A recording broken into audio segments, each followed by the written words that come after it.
Good evening, everyone. Tonight, we're going to step back into the cold, murky streets of London, a city that has always been defined by its hustle, its culture, and its vast history. But there was one fateful week in December 1952 when London wasn't defined by its iconic landmarks or the hustle of city life. It was defined by a suffocating, toxic fog that covered the city like a blanket, making it nearly impossible to see or breathe. This was the Great Smog of London, one of the most devastating environmental disasters in the city's history. It wasn't just a bad winter fog, this was something much worse. The Great Smog was a perfect storm of pollution, weather conditions, and industrial habits that came together to paralyze London for 5 long days. The smog didn't just disrupt daily life. It claimed thousands of lives, filled hospitals to capacity, and shut down transportation and services across the city. The consequences of this disaster were felt across the nation, and it became a turning point in how the world viewed industrial pollution and its impact on public health. The significance of the Great Smog goes far beyond just being a tragic event. It was a pivotal moment that changed the course of public health policy, urban planning, and environmental regulation. In the aftermath, it exposed the dangers of unchecked industrial pollution and became a wake-up call to the world about the importance of clean air. But what led to this catastrophe? How did London, a city already scarred by war, become paralyzed by something as simple yet deadly as the air people were breathing? What lasting impact did the Great Smog have on the city's infrastructure, its health services, and its people? And most importantly, what lessons can we take from this tragedy today, as cities around the world continue to grapple with the challenges of pollution and climate change? Tonight, we'll explore all of this. We'll dive into the causes behind the Great Smog, how it unfolded, and how it forever changed public health policy in London and beyond. But before we dive in, I want to hear from you. Where are you watching from tonight, and what's your familiarity with the Great Smog? Drop a comment below and share your thoughts or personal connection to this piece of history. And if you're enjoying the journey so far, don't forget to like this video and subscribe for more fascinating historical stories like this one. Let's take a deep breath and step back into the fog as we uncover the hidden history of the Great Smog of London. Imagine stepping onto the streets of London in the early 1950s. The air around you feels thick, damp, and heavy, a grayish hue casting a shadow over everything. The distant sound of carriages and the sharp clack of boots on cobbled streets are muffled, as though the very atmosphere is swallowing the city. In the distance, the imposing outlines of the Houses of Parliament and St. Paul's Cathedral loom like dark shadows through the haze, their outlines distorted by the fog. This wasn't an unusual sight for Londoners at the time. This was a city steeped in fog, a natural phenomenon that had become a defining feature of the city's identity. London's fogs weren't just a quaint part of its atmosphere. They were a part of the urban fabric, wrapped around the city like a heavy cloak. The fog that hung over London wasn't the same kind that you might find in other parts of the world. This fog was a mixture of damp mist, coal smoke, and industrial pollutants that clung to the air like a permanent guest. It wasn't just a nuisance. For centuries, the fog had become a symbol of London's industrial might, the price paid for the growth and prosperity that came with being one of the world's foremost industrial cities. In the 19th and early 20th centuries, London had prided itself on being the heart of the British Empire, a sprawling metropolis with an unshakable global influence. But with that grandeur came a heavy price. The city's sky was often a murky shade of gray, and the fog that enveloped it wasn't just from nature. It was the result of an ever-expanding industrial revolution that required vast amounts of energy and fuel to power the factories, homes, and locomotives that kept the city running. Coal was the lifeblood of this industrial revolution, and as London expanded its factories and its population, it burned more coal than ever before. This smoke wasn't like the soft, welcoming scent of wood burning in a fireplace. It was thick, acrid, and foul. Coal burning was the dominant method of heating homes and fueling industries, and while the smog created a hauntingly romantic atmosphere in literature and art, for those living in the city, it was a daily struggle.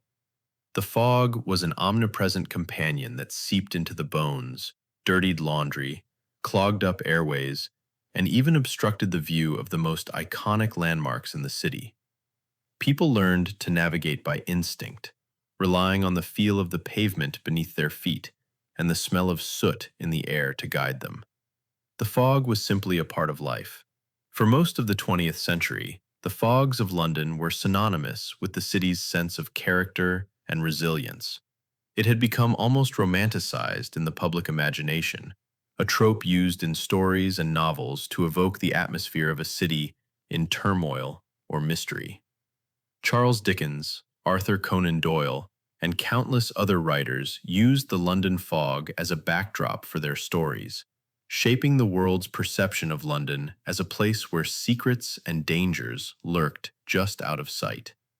But behind the literary charm of the fog was the grim reality that it was a toxic byproduct of industrialization. What was once viewed as a simple inconvenience was, in reality, a danger to public health. And by the time of the Great Smog in 1952, London had become so accustomed to the fog that it had learned to live with it, even as its darker side, its role as a silent killer, remained hidden from view. 74. At the heart of London's polluted atmosphere lay coal. The city's reliance on this mineral for both heating and industry was immense. Coal wasn't just a commodity, it was a cornerstone of the British economy, particularly in the aftermath of World War II. Despite the devastation of the war and the growing debt that came with it, coal remained the most accessible and cheapest source of energy for the citizens of London and for industries across the nation. From the great power plants and factories that powered the city's sprawling industries to the humble hearths that heated the homes of millions, coal was the lifeblood of post-war Britain. For everyday Londoners, coal was a symbol of survival.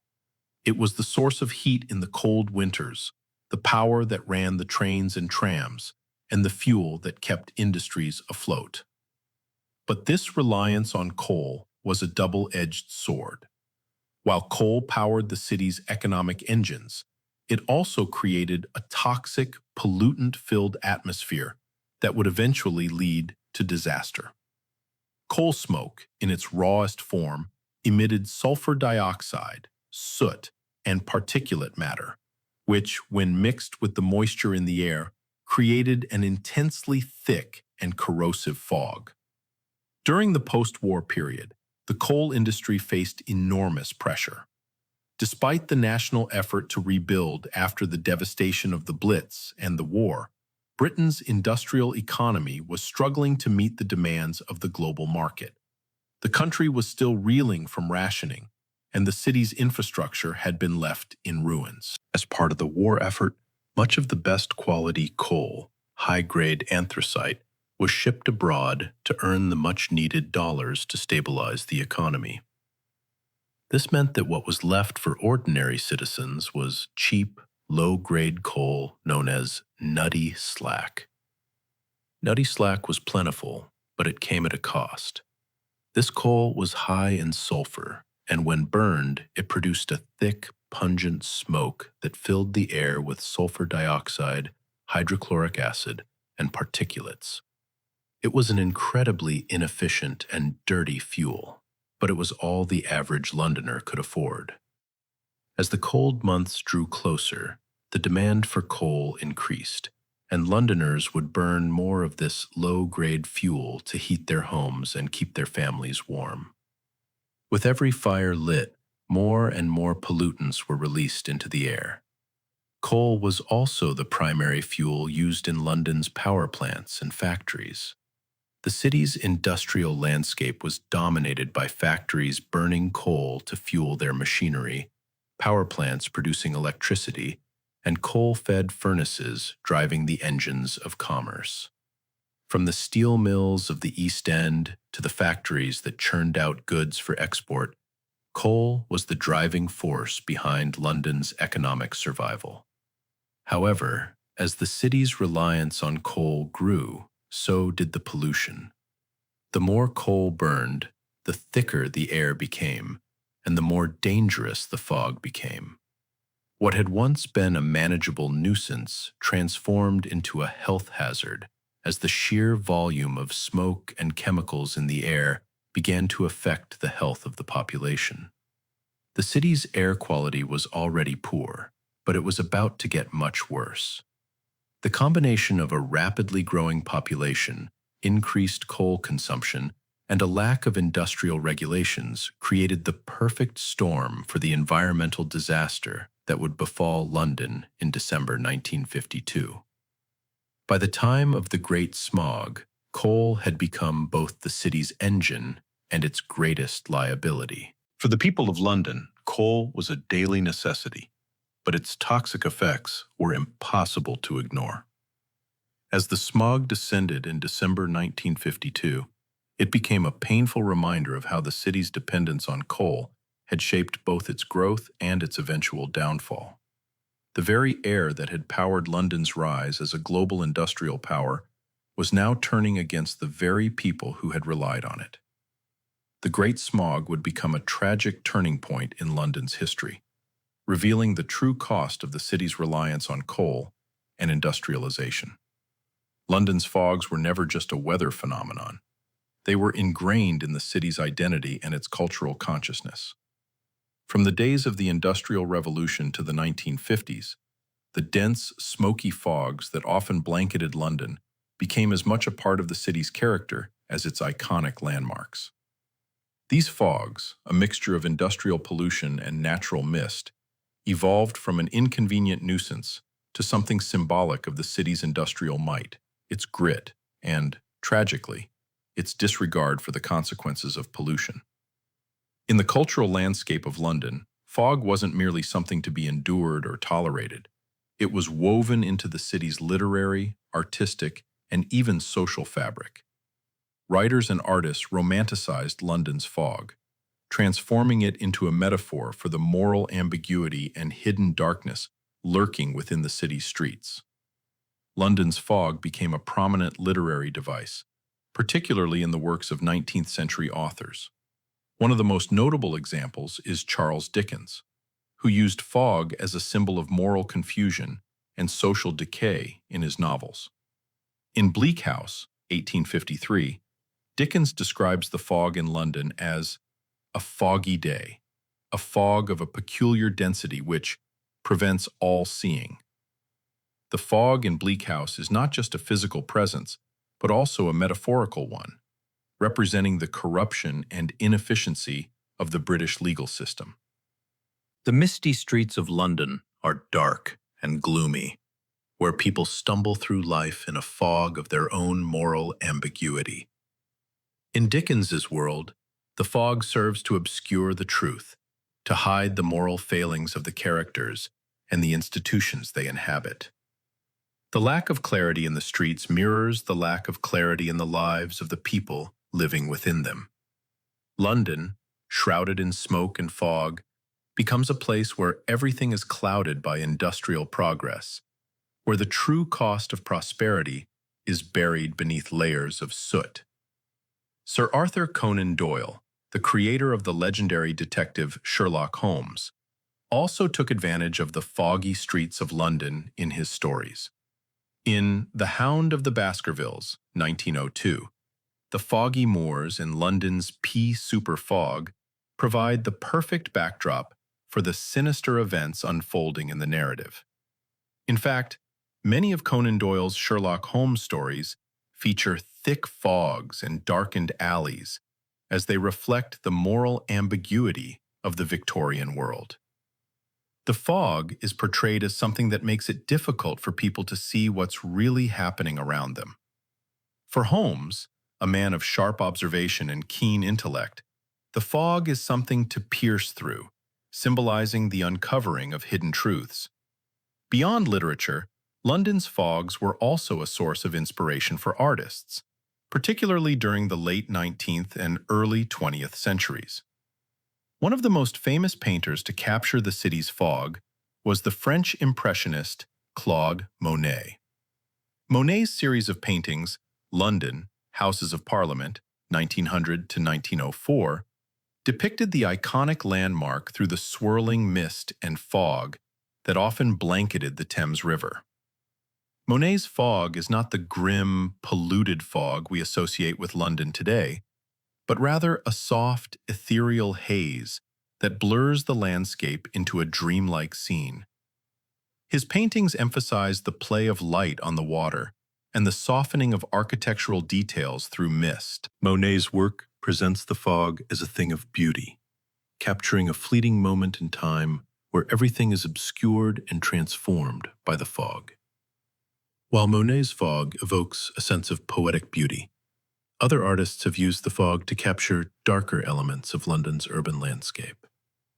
The foggy streets of London, with their gas lamps and shadowy figures, became the perfect setting for works that evoke a sense of mystery, fear, and isolation. In The Soul of the Soulless City, 1898, the artist James McNeill Whistler painted a haunting vision of the cityscape, enveloped in the deep, unrelenting fog that was so characteristic of London at the time.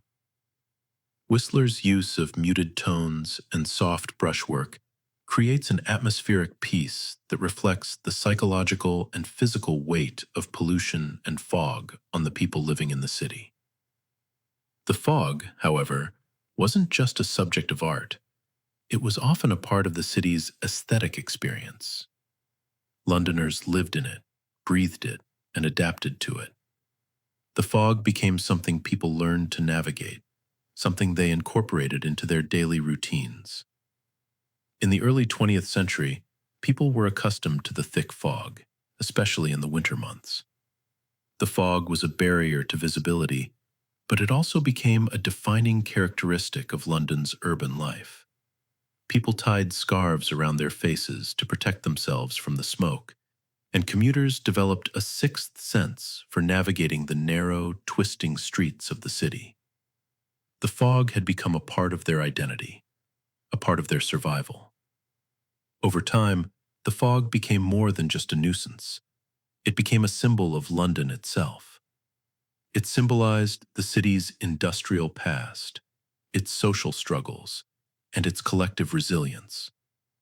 In a city where wealth and poverty coexisted side by side, where the empire had risen on the backs of the working class, the fog stood as a visual metaphor for the hidden inequalities and industrial exploitation that powered London's rise.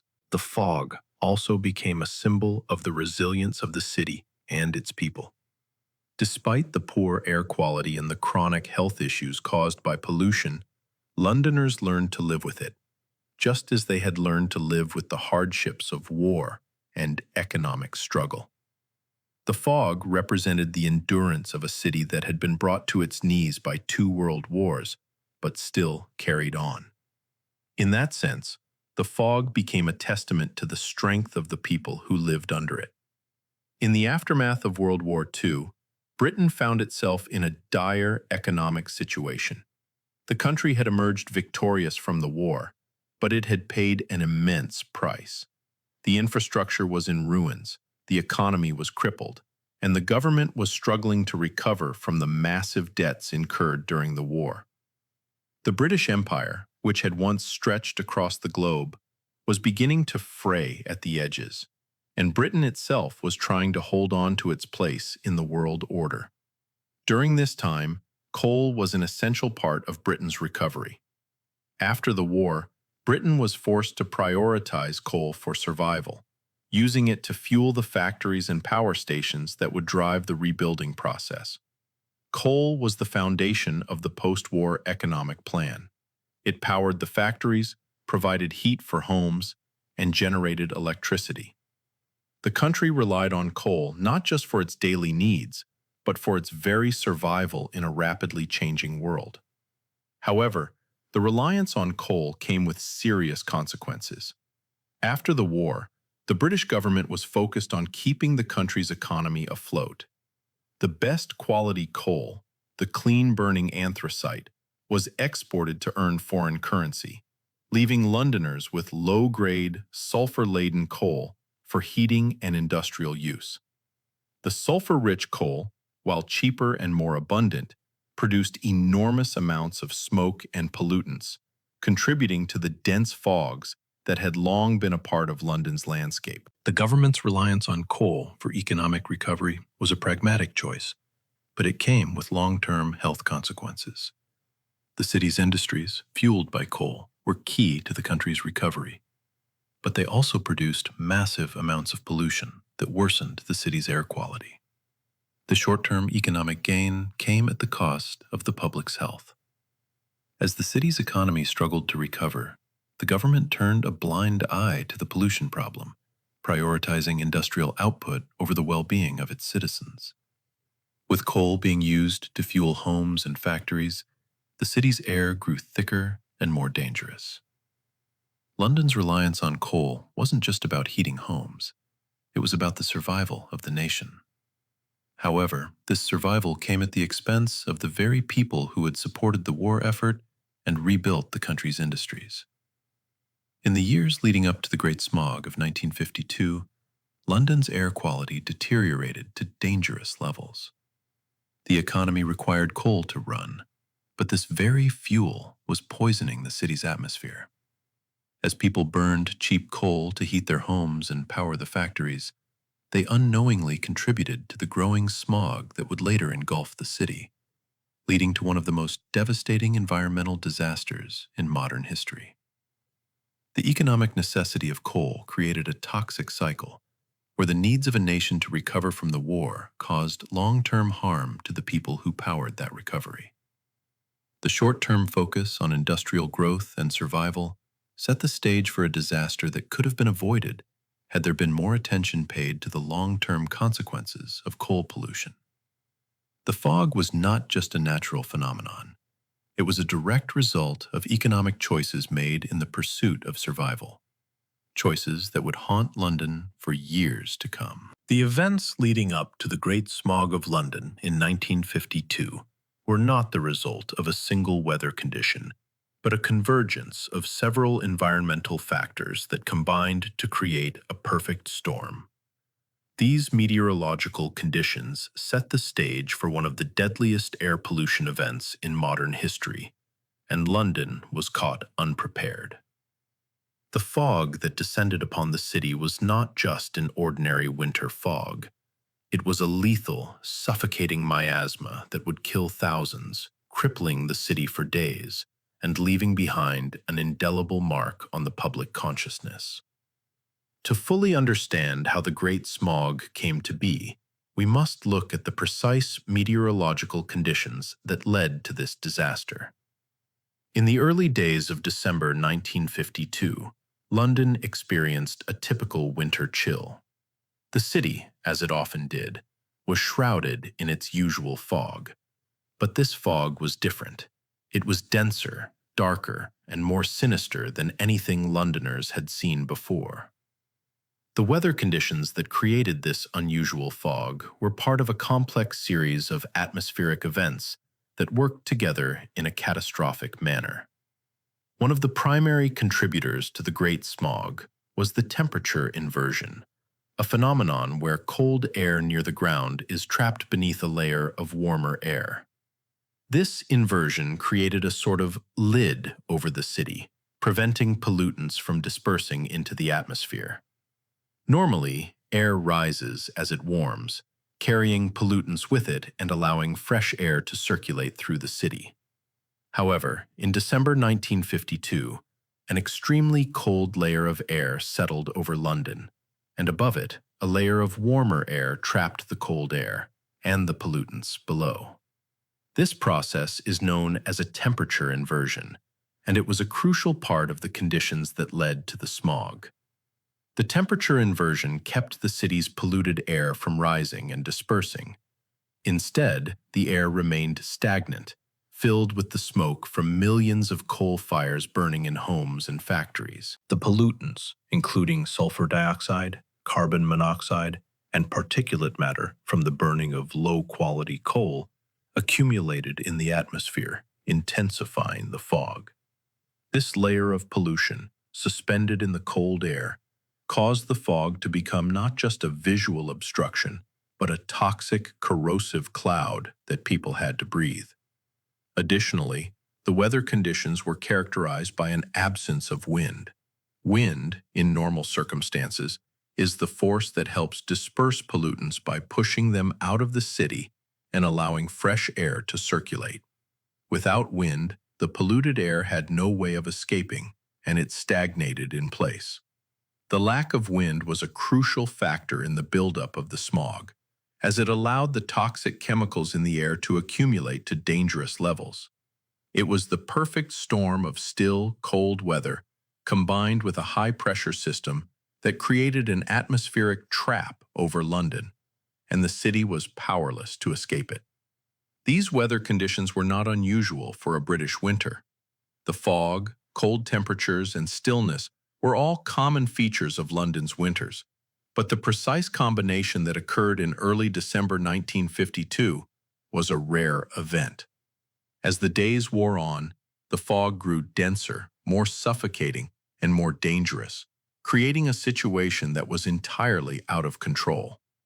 The familiar fog that Londoners had lived with for centuries had transformed into something far more lethal.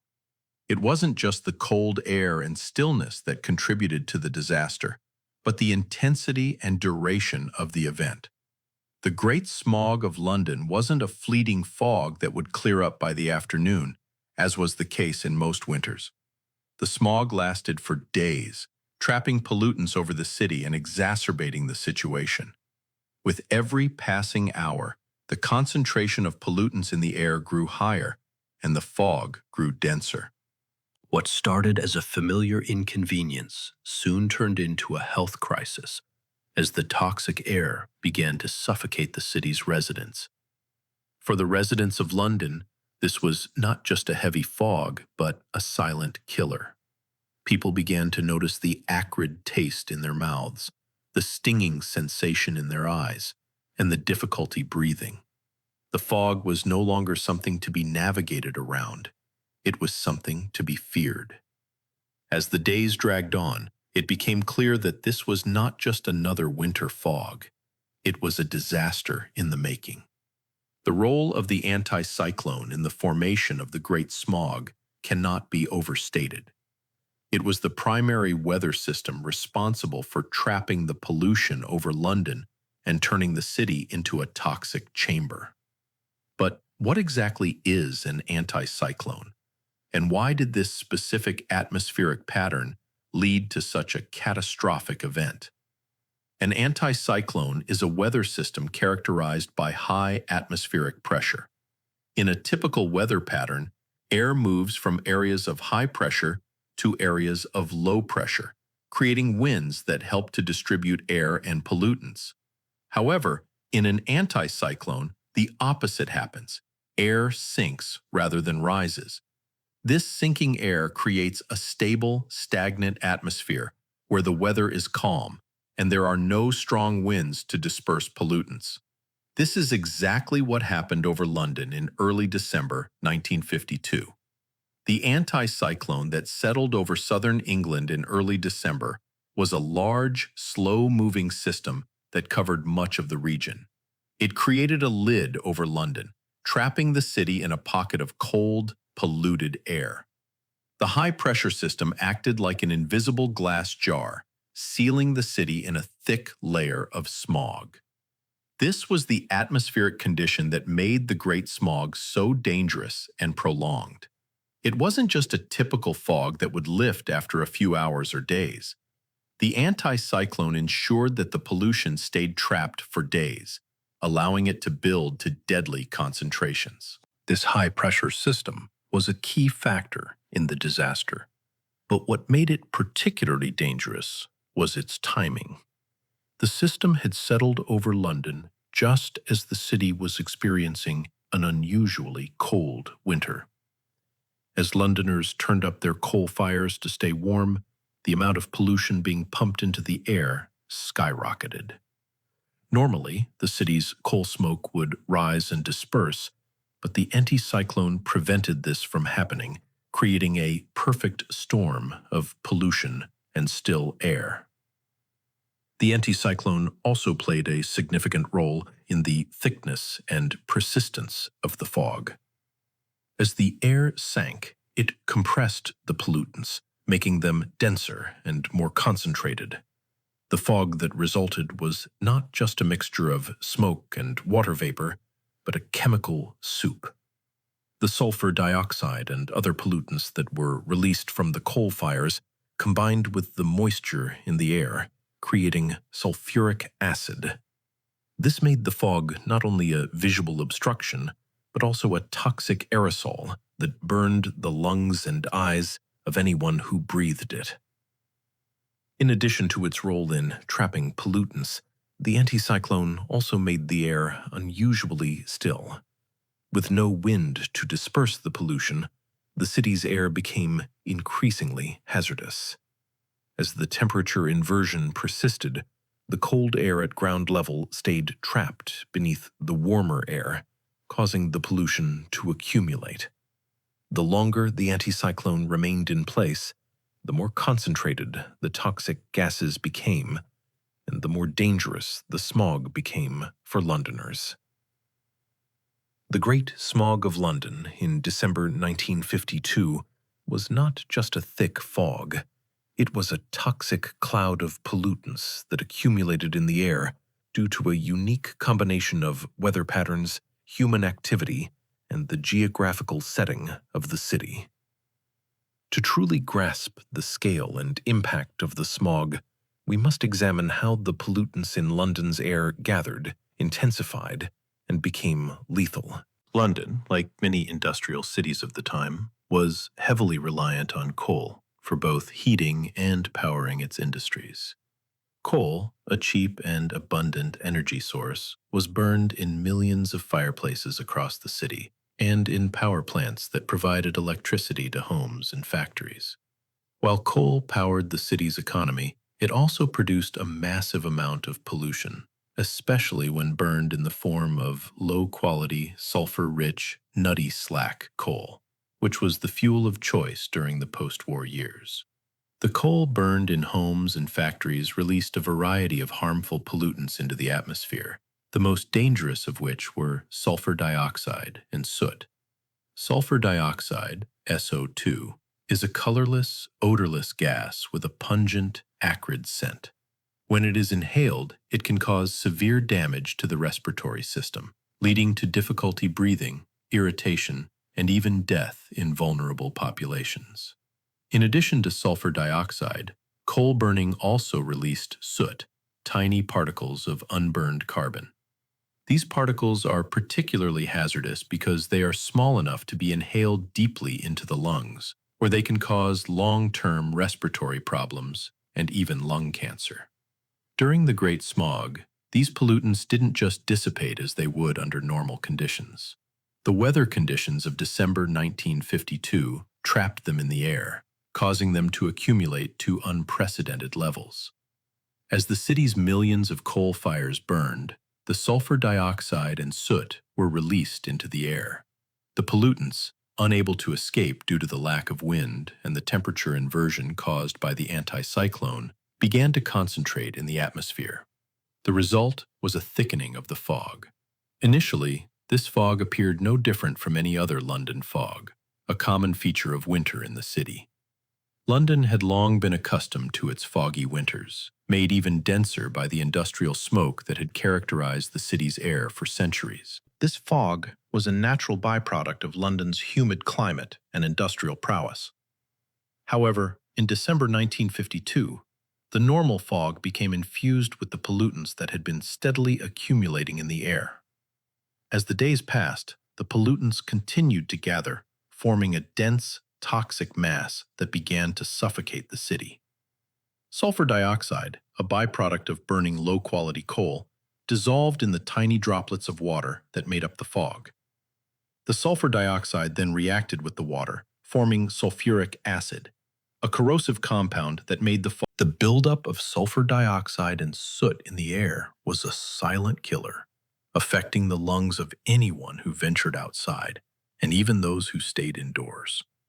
By the time the smog finally lifted on December 9th, the sheer scale of the pollution had left an indelible mark on the city. Thousands of people had already died, many of whom had succumbed to the effects of the toxic air. What was supposed to be an ordinary fog had turned into a man-made disaster, one that had been years in the making, fueled by industrialization, poor policy decisions, and a lack of environmental regulation.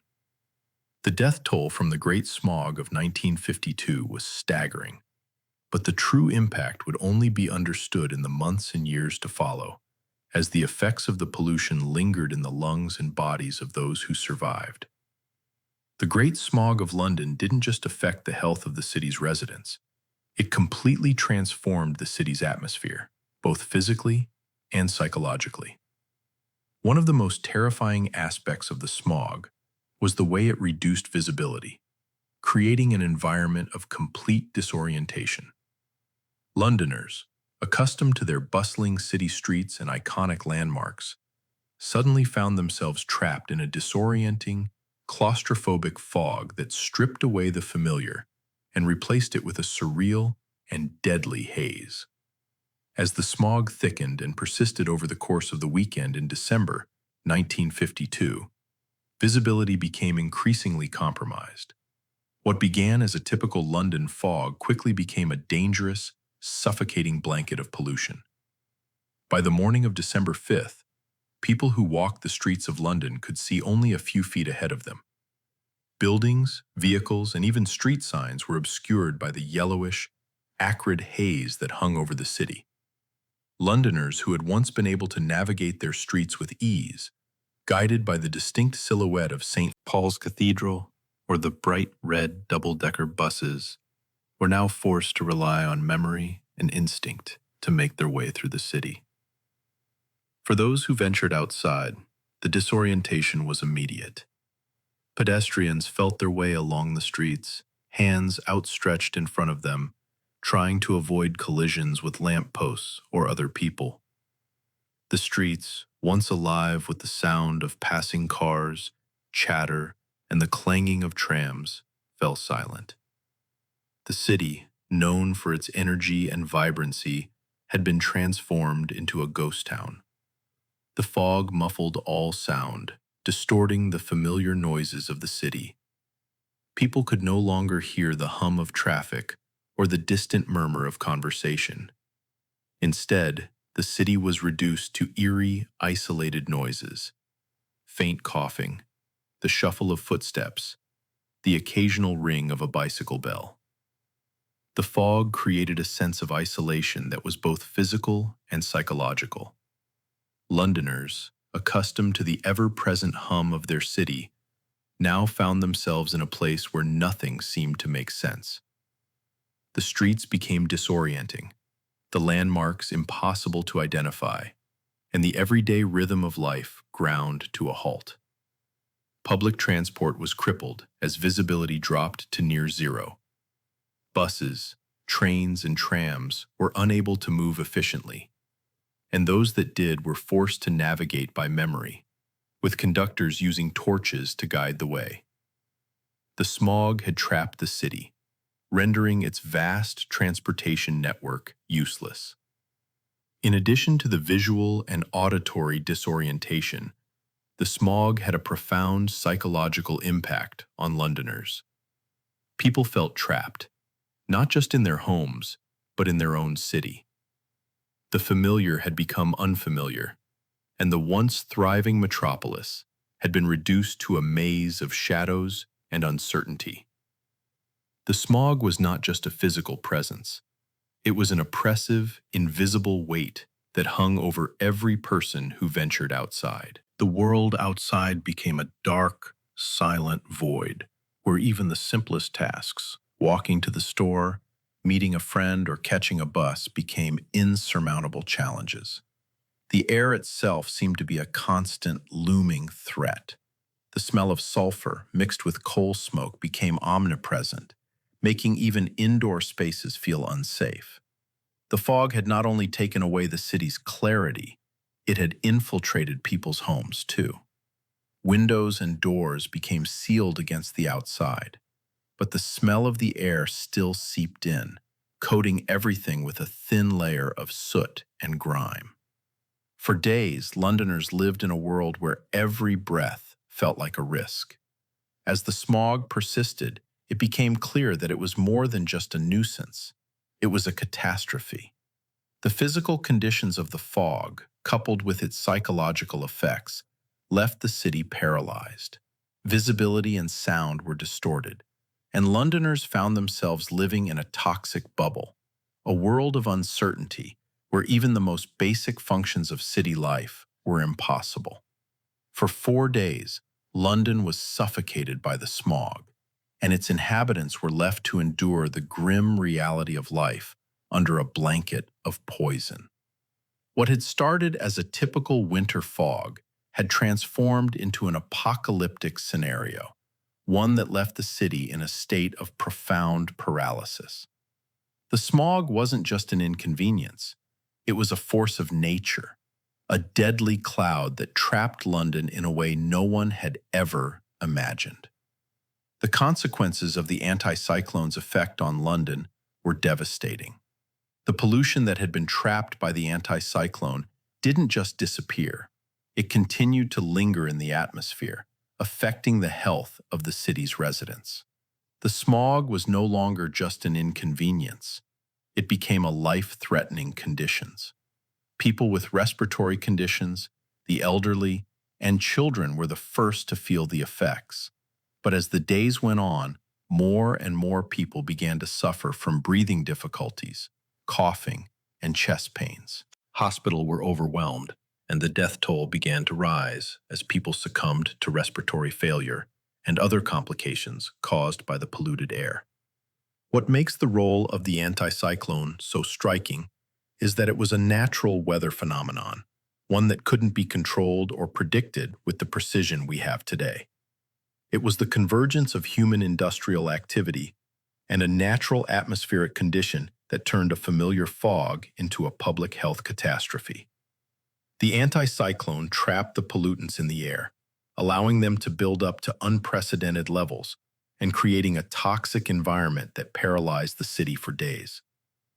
The Great Smog of 1952 was a stark reminder of how weather patterns and human activity can come together in dangerous ways.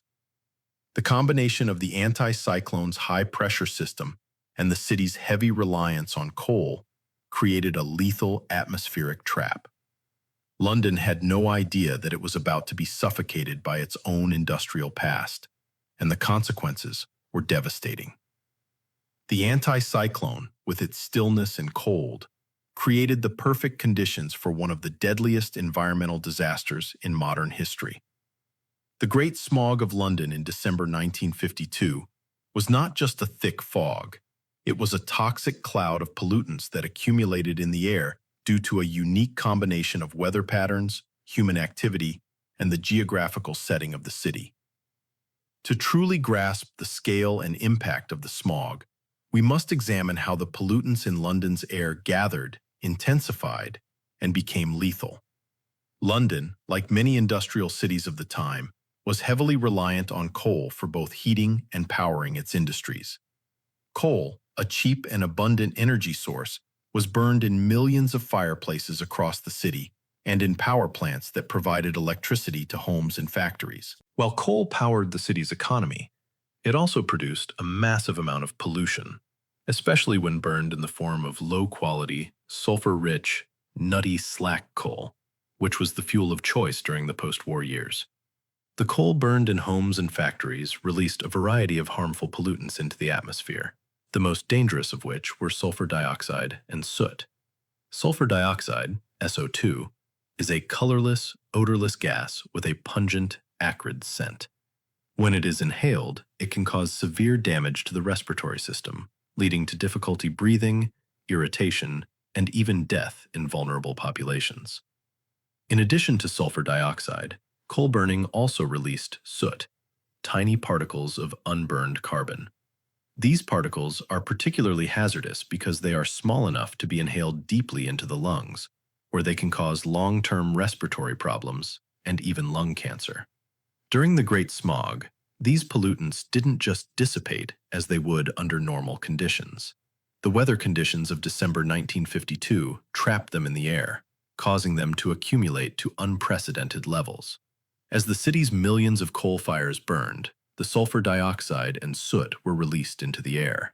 The pollutants, unable to escape due to the lack of wind and the temperature inversion caused by the anticyclone, began to concentrate in the atmosphere. The result was a thickening of the fog. Initially, this fog appeared no different from any other London fog, a common feature of winter in the city. London had long been accustomed to its foggy winters, made even denser by the industrial smoke that had characterized the city's air for centuries. This fog was a natural byproduct of London's humid climate and industrial prowess. However, in December 1952, the normal fog became infused with the pollutants that had been steadily accumulating in the air. As the days passed, the pollutants continued to gather, forming a dense, toxic mass that began to suffocate the city. Sulfur dioxide, a byproduct of burning low-quality coal, dissolved in the tiny droplets of water that made up the fog. The sulfur dioxide then reacted with the water, forming sulfuric acid, a corrosive compound that made the fog not only thicker, but also more dangerous. This chemical transformation made the fog turn from a mere nuisance to a deadly mist that burned the eyes, irritated the skin, and wreaked havoc on the respiratory system. The sulfuric acid, suspended in the air, coated everything it touched: buildings, vehicles, clothing, and, most tragically, the lungs of the city's inhabitants. The accumulation of soot in the air further intensified the pollution. The tiny particles of soot mixed with the sulfuric acid droplets, creating a thick, dark, and highly corrosive mixture that covered the city. With every passing hour, the concentration of these pollutants grew, making the smog denser and more toxic. The air that Londoners had once taken for granted was now filled with lethal chemicals that could cause serious health complications, particularly for the vulnerable, children, the elderly, and those with pre-existing respiratory conditions like asthma or bronchitis. As the pollutants accumulated in the air, their impact on public health became devastating. Hospitals began to fill with patients suffering from respiratory problems, and doctors struggled to keep up with the surge of cases. The city's already overcrowded healthcare system was overwhelmed as more and more Londoners were brought in with symptoms of suffocation, breathing difficulties, and chest pain. The buildup of sulfur dioxide and soot in the air was a silent killer, affecting the lungs of anyone who ventured outside, and even those who stayed indoors.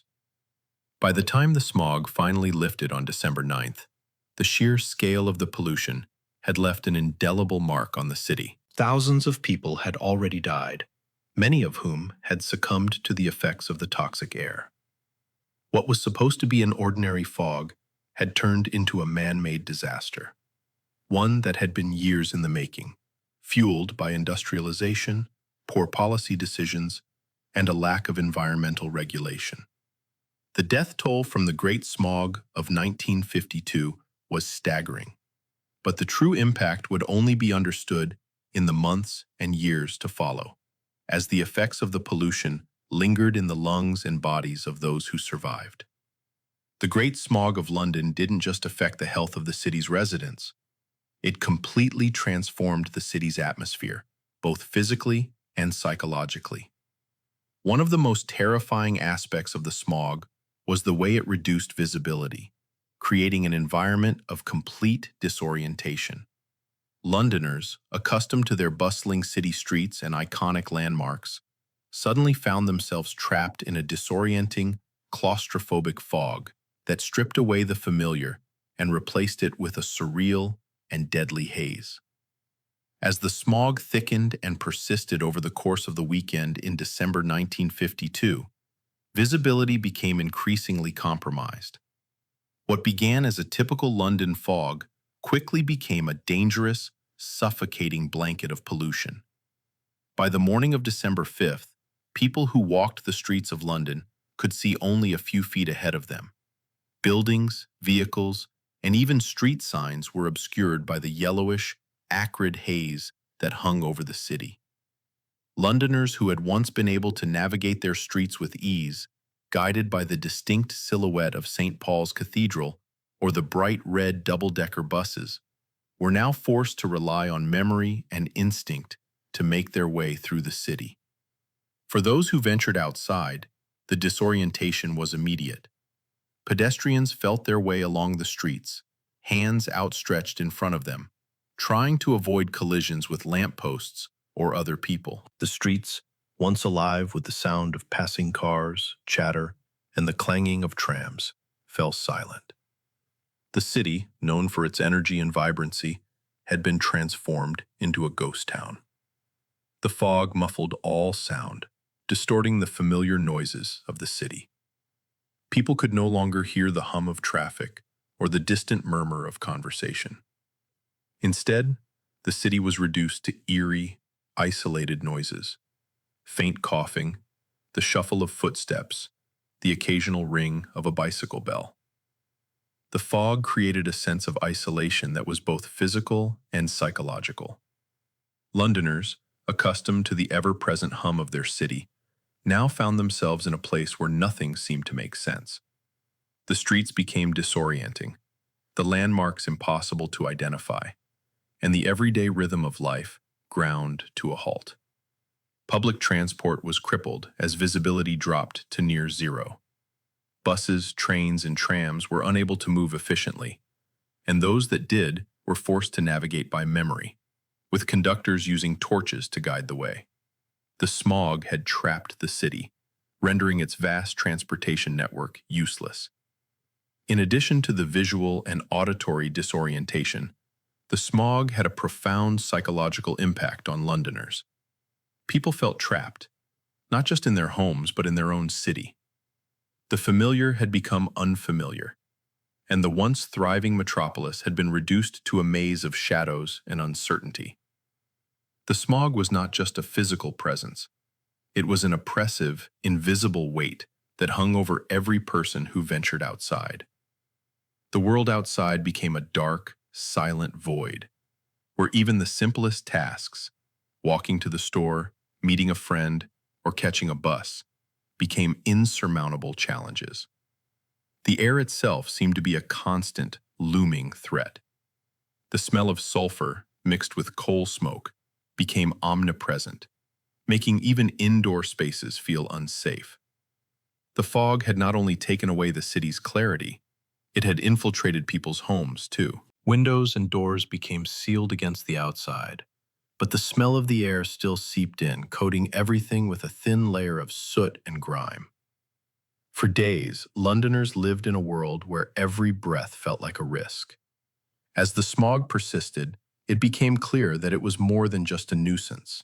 It was a catastrophe.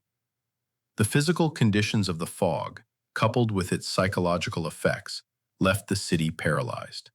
Visibility and sound were distorted, and Londoners found themselves living in a toxic bubble, a world of uncertainty where even the most basic functions of city life were impossible. For 4 days, London was suffocated by the smog, and its inhabitants were left to endure the grim reality of life under a blanket of poison. What had started as a typical winter fog had transformed into an apocalyptic scenario, one that left the city in a state of profound paralysis. The smog wasn't just an inconvenience, it was a force of nature, a deadly cloud that trapped London in a way no one had ever imagined. The Great Smog of London in December 1952 was not only a public health disaster, but also an event that paralyzed the city's infrastructure, bringing London to a standstill. The toxic fog that descended upon the capital affected every aspect of daily life, from transportation to public services, and made basic tasks that were once mundane nearly impossible. For 4 days, the city's vibrant hustle and bustle came to a grinding halt as visibility dropped to near zero, suffocating its transport systems and causing mass confusion and chaos. In London, the reliance on public transportation was immense. The city's underground rail system, buses, and trams served millions of people every day, making them the lifeblood of the capital's daily operations. But when the smog descended, it didn't take long for the transportation network to falter. The thick, dense fog severely reduced visibility, rendering it almost impossible for drivers to see more than a few feet ahead of them. Buses, the primary mode of transport for the working class, were the first to be affected. Drivers could barely see the curbs or the vehicles in front of them. As visibility decreased, many bus services stopped altogether. For the few that continued, the situation was dangerous. In a desperate attempt to keep the buses running, conductors were ordered to walk in front of the buses with torches, guiding drivers inch by inch through the opaque haze. This medieval solution provided little relief, and buses began to slow to a crawl. By the evening of December 5th, nearly the entire bus fleet had come to a halt. The streets, which should have been bustling with traffic, were eerily empty, save for the occasional slow-moving bus that had become more of a novelty than a reliable form of transportation. The impact on the London Underground was similarly disastrous. The underground network, usually a refuge from the city's crowded streets, was not immune to the smog's grip. The heavy, thick air from the surface poured into the underground stations and tunnels, where it quickly filled the platform areas, making the already difficult conditions even more hazardous. Visibility was so poor in some areas that passengers had to rely on their sense of touch to navigate the platform. For the first time in history, even the underground trains struggled to operate. Train drivers, unable to see signal lights or track markers, were forced to move at a snail's pace, making the already congested system even worse. On above-ground tracks, trains struggled to see each other, causing delays and cancellations, leading to major disruptions in the city's transport network. Some trains stopped completely, leaving passengers stranded, unable to get to their destinations. With so much of the city's transportation network brought to a standstill, emergency services also became severely impacted. Ambulances, typically a vital part of urban life, were rendered useless. Emergency medical teams found themselves unable to reach patients in time, caught in the same gridlock as everyone else. The lack of visibility meant that ambulance drivers had to slow to a crawl, and, in many cases, were unable to reach their destinations at all. This delayed response times and worsened the already dire situation in the hospitals. Many doctors and emergency workers, having to navigate by memory or touch, found themselves overwhelmed as the fog thickened. The smog's stranglehold on the city's infrastructure wasn't limited to transport. The fog's intensity crippled the ability to conduct even the most basic of city functions. The once vibrant streets of London, normally filled with the hum of pedestrians and vehicle noise, became eerily quiet. Stores closed early, and businesses either shut down completely or operated with reduced hours. The usual London rhythm had been stilled by the toxic atmosphere, leaving people stranded in their homes or trapped on buses and trains, unable to get to their destinations. As the fog continued to thicken over the next few days, the severity of the paralysis became apparent. Daily life in London was effectively brought to a halt.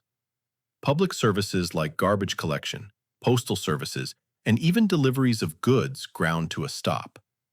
Even the most fundamental aspects of city life, like going to work, getting groceries, or meeting a friend, became impossible. It wasn't just transportation that was impacted, it was everything. The very infrastructure of the city had been undermined by the smog, as businesses and public services struggled to function. This paralysis wasn't just a temporary inconvenience. It was a profound demonstration of the vulnerability of modern society to environmental disasters. The Great Smog showed how quickly a city could grind to a halt when the systems we take for granted, the transportation network, the postal system, emergency services, are compromised. What had been a city of rapid movement and commerce was now a city in gridlock, struggling to cope with a disaster that no one had anticipated. While London was suffocating under the weight of its own polluted air, the government response to the crisis was slow, disjointed, and woefully inadequate. Authorities initially underestimated the scale of the disaster, treating the smog as just another inconvenient but routine occurrence of London's notorious winter fog. The severity of the situation wasn't immediately apparent to the public or to the government, which failed to recognize the extraordinary nature of this event until it was far too late. The government's dismissive attitude toward the smog was largely due to the prevailing belief that it was simply an unfortunate instance of poor weather, something that Londoners had lived through for centuries. The fog was seen as just another pea souper, a term affectionately used to describe the thick, smoky fogs that had long been a feature of London's winter months. It was a part of the city's identity, immortalized in the works of Charles Dickens and Arthur Conan Doyle. The prevailing view, even among those in charge, was that this smog, like so many before it, would soon pass, and the city would go back to its normal routine. In fact, the first official reports about the smog downplayed its seriousness. Government ministers, including Harold Macmillan, the Minister for Housing and Local Government, were slow to acknowledge the scale of the crisis. Macmillan, known for his calm and unflappable demeanor, initially dismissed the smog as a mere weather event, saying there was no cause for alarm. The government didn't issue any urgent public health warnings, and the media initially treated the smog as little more than a temporary inconvenience. This lack of immediate action from the government allowed the smog to worsen, leaving people to deal with the toxic air on their own. As the days passed, it became clear that the government had severely underestimated the scope of the disaster. The smog wasn't lifting as expected, and it was having a clear impact on the health of the population. Hospitals began to fill with patients suffering from breathing difficulties, and doctors reported an unprecedented rise in cases of respiratory illness. But despite these alarming developments, the government remained reluctant to intervene. It wasn't until Saturday, December 6th, 2 days after the smog had descended, that the government started to realize the gravity of the situation. At this point, the smog had become a major public health crisis. Reports began to trickle in about the rising death toll, but they were still dismissed as anecdotal. The government continued to focus on maintaining public order and keeping the city functioning rather than addressing the public health emergency that was unfolding before their eyes. Only when the death toll continued to climb did the government begin to take the situation more seriously. By the time the government recognized the scale of the disaster, the city had already suffered greatly. Thousands of people had died as a result of the smog, but the government's response was still slow and inadequate. There was no citywide emergency declaration, no coordinated public health efforts, and no immediate action to address the underlying causes of the smog. It wasn't until Monday, December 8th, that the government began to take more concrete steps to address the smog. They issued vague recommendations, such as advising people to stay indoors and avoid strenuous activities. But by this time, it was too late. The city had already been ravaged by the fog, and the damage was irreversible. In the weeks and months that followed, the true toll of the smog would become clear as the full extent of the health problems caused by the event emerged. The failure to act quickly, combined with the initial lack of urgency, meant that the crisis continued to spiral out of control.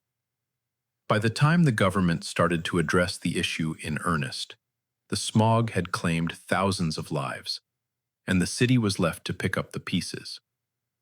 The event revealed not only the fragility of London's infrastructure, but also the indifference of the government to the lives of its citizens. The slow and ineffective response of the authorities during the Great Smog serves as a sobering reminder of how, even in modern societies, disasters can be mishandled and exacerbated by government inaction. The Great Smog of London in December 1952 didn't just cause disruption to daily life. It directly led to a catastrophic public health crisis that claimed thousands of lives. The long-term consequences of breathing the toxic fog were felt immediately, but it was only in the days and weeks that followed that the true scale of the damage became apparent. As the smog intensified, so did the toll it took on the city's population, with people succumbing to the toxic air in a silent, invisible massacre. The first signs of the smog's deadly impact were subtle. People began to complain of irritation in their throats, eyes, and nasal passages. For the healthy population, the smog was a miserable inconvenience, causing a scratchy throat, irritated eyes, and difficulty breathing. But it was manageable. However, for many, the effects quickly became far more severe. The smoke, sulfur dioxide, and other toxic particles began to infiltrate the lungs, exacerbating existing conditions and introducing new health challenges. Within the first few days of the smog's arrival, hospitals in London began to experience an unprecedented surge in patients. Respiratory complaints, already a common issue during the winter months, skyrocketed. But this was not a typical cold snap. This was something far worse. The city's hospitals, such as St. Thomas's Hospital, were overwhelmed with patients who were suffering from severe bronchitis, pneumonia, and other respiratory conditions brought on by the smog. These were not isolated incidents. It became apparent that something far more deadly was unfolding. The sheer scale of the disaster became evident when health professionals noted a significant increase in mortality rates. The London Ambulance Service reported delays in responding to emergencies, unable to navigate the city's increasingly blind streets due to the thick smog. The death toll began to climb steadily as the days wore on. By the end of the first 48 hours, it was clear that the number of fatalities from respiratory complications was higher than anything the city had seen in decades. Official figures would later estimate that approximately 4,000 deaths occurred during the 5-day period of the smog. However, this figure was only the tip of the iceberg. The true death toll, as later investigations would reveal, was much higher, as the smog's effects lingered in the population for months after the event. Thousands of Londoners who survived the immediate onslaught of the smog were left with long-term health complications, from chronic bronchitis to heart conditions exacerbated by the strain on their respiratory systems. These lingering effects were especially pronounced in the elderly, the young, and those who had pre-existing health conditions. One of the most troubling aspects of the smog's impact was that it disproportionately affected the elderly and the most vulnerable members of society. The sheer number of deaths attributed to the smog was not only alarming, but also tragic in its preventability. These were individuals whose bodies were already weakened by age, by poor health, or by chronic conditions such as asthma, bronchitis, and heart disease. Many of these victims had lived through the hardships of war, only to be felled by something that seemed so mundane, something as ordinary as the air they breathed. The toxic particles that saturated the air during the smog included sulfur dioxide, carbon monoxide, soot, and other chemicals that, when inhaled, had an immediate impact on the body's respiratory system. The gas and particulate matter interfered with the body's ability to oxygenate, causing severe inflammation in the lungs, narrowing of the airways, and making it nearly impossible to breathe. The resulting complications included infections, inflammation, and even organ failure. For many, the fight for breath was a losing battle, a slow suffocation. The impact on the medical system was profound. The rising number of patients with severe respiratory distress overwhelmed London's hospitals. Medical staff worked tirelessly to care for the sick, but the influx of patients meant that many were left without the proper care they needed. For those who arrived too late or who had weakened immune systems, it was too much to overcome. By the end of the event, when the smog finally lifted, the human cost was clear. The death toll from respiratory illness was staggering, and the lingering health effects continued to affect thousands of Londoners for months, even years to come. The death and suffering brought on by the smog were not just statistics. They represented individuals, families, and communities torn apart by an environmental disaster that could have been avoided. The Great Smog not only took lives in the immediate days of its presence, but it also left a long-lasting legacy of illness, grief, and a permanent change in how London and the world would approach air pollution moving forward. While the Great Smog of 1952 impacted all of London's population, its effects were most pronounced on the most vulnerable members of society, the elderly, children, and those with pre-existing respiratory conditions. These groups suffered disproportionately, and their experiences highlighted the devastating power of air pollution to wreak havoc on human health. The toxic air trapped in London's streets created an environment that was not only difficult to endure, but potentially life-threatening for these populations. For the elderly, the effects of the smog were particularly harsh. London's senior citizens, many of whom had already experienced years of wear and tear on their respiratory systems, found themselves unable to breathe in the acrid air that surrounded them. Older individuals with pre-existing conditions such as heart disease or chronic obstructive pulmonary disease, COPD, were especially vulnerable. For these people, the combination of pollution and the cold air exacerbated their conditions, leading to severe complications. The elderly were also more likely to be confined to their homes during the smog, either due to mobility issues or lack of resources to leave their houses. As the smog thickened, it became harder for even the healthiest individuals to venture outside. For those who were already isolated, it meant a greater exposure to the harmful pollutants without the option of seeking medical care or fresh air. Many of these elderly individuals would succumb to the effects of the smog, dying alone in their homes, their bodies overwhelmed by the toxic air.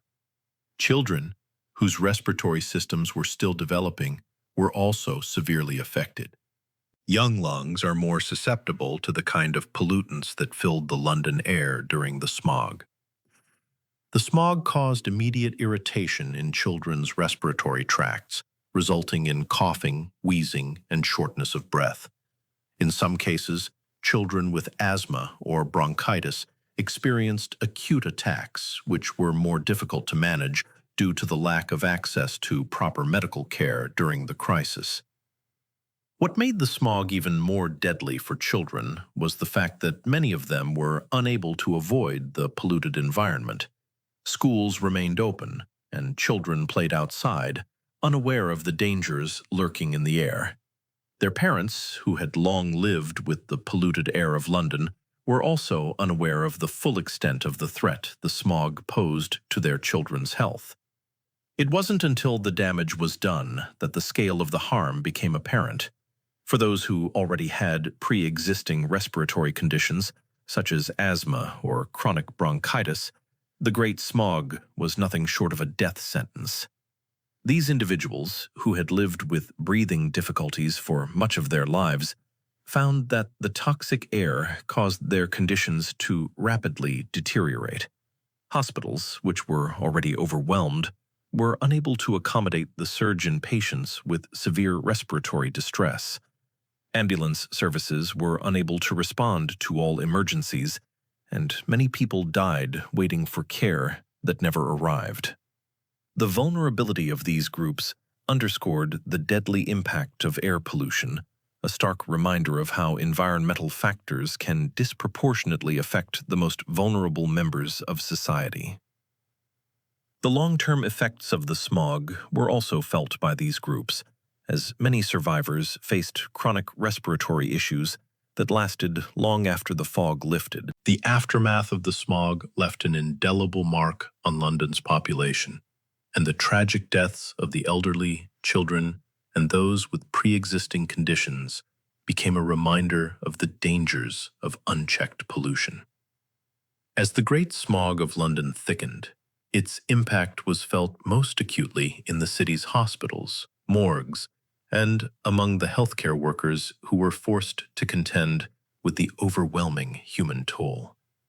For those who lived through it, the horror of that week wasn't just about the oppressive blanket of toxic air. It was also about how everyday systems, including public health, which Londoners had come to rely on, crumbled under the sheer weight of a crisis they were unprepared to manage. Hospitals, long accustomed to managing the usual winter ailments, quickly found themselves inundated by a wave of respiratory cases unlike anything they had experienced. St. Thomas's, Guy's, and the Royal London Hospitals, among the city's largest, were among those hardest hit.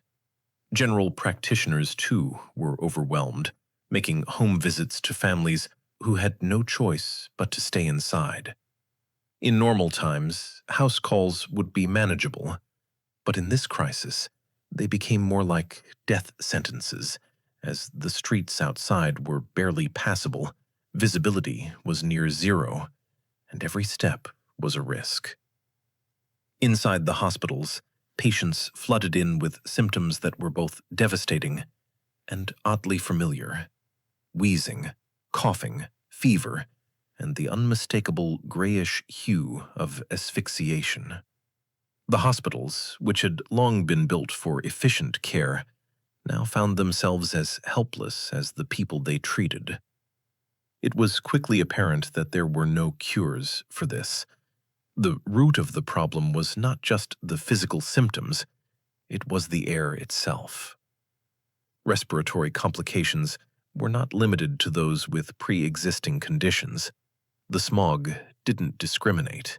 The elderly, children, and even healthy adults found their lungs compromised by the sulfuric acid and particulate matter that filled the atmosphere.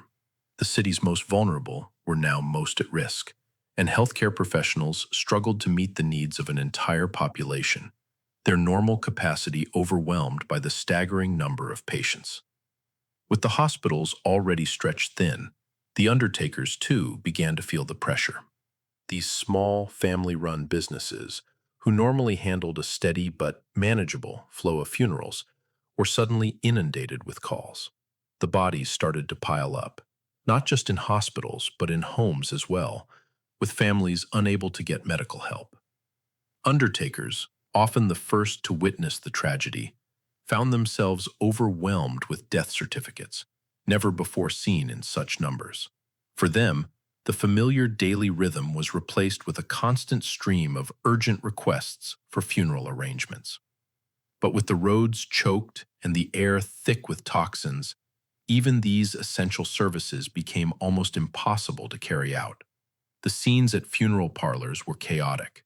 Small businesses that had once been accustomed to providing services to grieving families now had to deal with an inordinate number of requests. The shortage of coffins added to the strain. Already low on stock, undertakers had to stretch resources, making do with whatever they could find. Some funeral parlors had to call on each other for assistance, scrambling to meet the growing demand. Despite their best efforts, the lack of necessary supplies and the gridlocked streets meant that many families had to wait days, sometimes weeks, to bury their loved ones. The demand for ambulances, too, became critical. But with visibility at zero and streets impassable, Even the emergency services were rendered almost useless. Ambulance drivers were left to navigate by feel, their vehicles crawling through the fog with only the guidance of makeshift lights. There was no way to move quickly. Lives were lost, not necessarily because the ambulances couldn't get to people in time, but because the medical system was caught in a perfect storm of bureaucratic inefficiency and logistical collapse. The entire infrastructure of a modern city was crumbling under the weight of the smog. By the time the smog lifted, hospitals had counted thousands of casualties. The true number of deaths was unclear at first. The sheer number of sick, the bodies piling up, made it impossible to discern where to begin. It was clear, though, that this was not a normal winter crisis. It was a public health catastrophe, an emergency that had overwhelmed the system's capacity to respond. The smog's impact on Londoners was not only physical, it also had an emotional toll that reverberated through the streets and homes of the city. For those trapped in the fog, the experience was not one of merely inconvenience. It was one of visceral fear, desperation, and a profound sense of helplessness. As the fog descended on December 5th, the world outside grew smaller and smaller as the thick, suffocating air cut off the very sense of direction and normality that Londoners took for granted. Imagine being unable to see your own hand in front of your face, or feeling the sensation of breathing through a wet towel where every breath is a struggle and each step forward is a fight against the thick, acrid air. This is what Londoners faced. Streets that they had walked 1,000 times became unrecognizable. Landmarks, once so familiar, disappeared into a swirling fog that seemed to swallow up the world. Those with young children found themselves unable to protect them from the brutal effects of the air. Parents wrapped their children in scarves, but it did little to help.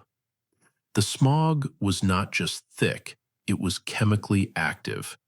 The sulfuric acid and other pollutants mingling in the fog made each breath a toxic burden. A mother's soothing words couldn't ward off the coughs that racked her baby's chest.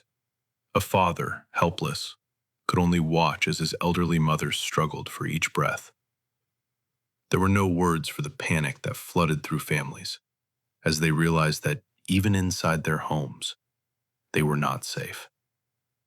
In homes across the city, families huddled in fear. The sense of community that once defined London's bustling neighborhoods turned inward. The streets, normally filled with the sounds of daily life, grew eerily quiet.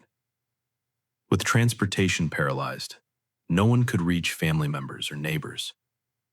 Even if they could, there was no place to go, no refuge. Inside their homes, people found their living rooms, kitchens, and bedrooms suffocating under a blanket of toxic fog.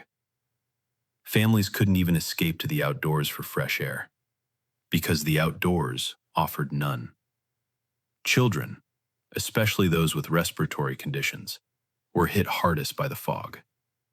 For them, it was not just an inconvenience, it was life-threatening. Schools were closed, but in homes across the city, parents watched helplessly as their children's chests heaved with each desperate, shallow breath. Those without access to medical care or emergency services felt the weight of their powerlessness. The smog didn't just harm the body. It instilled a profound sense of fear that would linger long after the fog cleared. It was as if the city itself had turned against them, trapping them in a living nightmare from which there was no escape. For the elderly, many of whom had lived through the war and the Blitz, the smog was a cruel reminder of the frailty of life. Many of the elderly were already weakened by years of respiratory damage from London's coal-filled air, and the smog acted as the final blow. In homes throughout the city, older people suffered silently, unaware that their homes, which were supposed to be havens, were instead killing them. The fog was not just a threat to health, it was also an emotional and psychological burden. The sense of isolation was pervasive. People could no longer see their neighbors or visit friends, and the city felt like a dark, hollow shell. For Londoners who had lived through the Blitz and the hardships of post-war Britain, the smog was the final straw. It left them emotionally exhausted, trapped in a city that seemed to have forgotten its citizens. As the days wore on, people began to lose hope. Those who still ventured out to seek help were faced with an infrastructure that couldn't support their needs. Doctors and emergency services were overwhelmed. The usual acts of kindness and cooperation among Londoners, helping each other through difficult times, became impossible. People walked the streets, isolated, struggling for breath, knowing that each step might be their last. The smog forced Londoners to confront their mortality in a way they never had before. It wasn't just an event, it was a moment of reckoning. The fog became more than just weather. It was a symbol of all that was wrong with a system that had allowed such an environmental disaster to occur. People's experiences of those 5 days would stay with them forever. It would change how they viewed their city, their air, and their health. For some, it would be a story to tell. For others, it was a death sentence that would not be forgotten. The Great Smog of 1952, as deadly and all-encompassing as it was, wasn't met with an immediate response from the British government.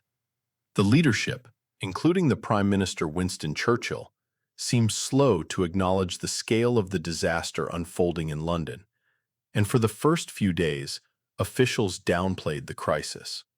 The government's response, or lack thereof, reveals a disturbing truth about how environmental catastrophes were often treated as manageable inconveniences or just another part of daily life, particularly in a city as industrialized as London. Initially, the government treated the smog as an ordinary winter fog, a pea souper that the city had endured for years. This initial dismissal reflected a larger attitude in Britain at the time, a belief that the fog was just part of the atmosphere of London, a city long accustomed to pollution and coal burning. The government did not immediately declare the event a public health emergency, nor did it mobilize the resources necessary to deal with the scale of the disaster. Winston Churchill, who was Prime Minister at the time, was deeply embroiled in international concerns, particularly regarding the Korean War and the rising tensions of the Cold War. He was far more focused on global issues, particularly Britain's place in the post-war world, than on the domestic health disaster unfolding in his own capital. His attention to the smog was noticeably lacking. Publicly, Churchill never made an address regarding the crisis during the most critical moments, despite his prominent role as a war leader. His usual rhetoric about Britain's resilience and fortitude in the face of adversity seemed hollow when compared to the desperate situation in London. Churchill's government was also preoccupied with the notion that the city's industrial economy needed to be protected at all costs. They had long relied on coal, particularly the cheap and sulfurous variety, to fuel the economy. To confront the pollution problem head-on would mean tackling the very backbone of Britain's industrial might, something the government wasn't willing to do, especially given the post-war economic recovery.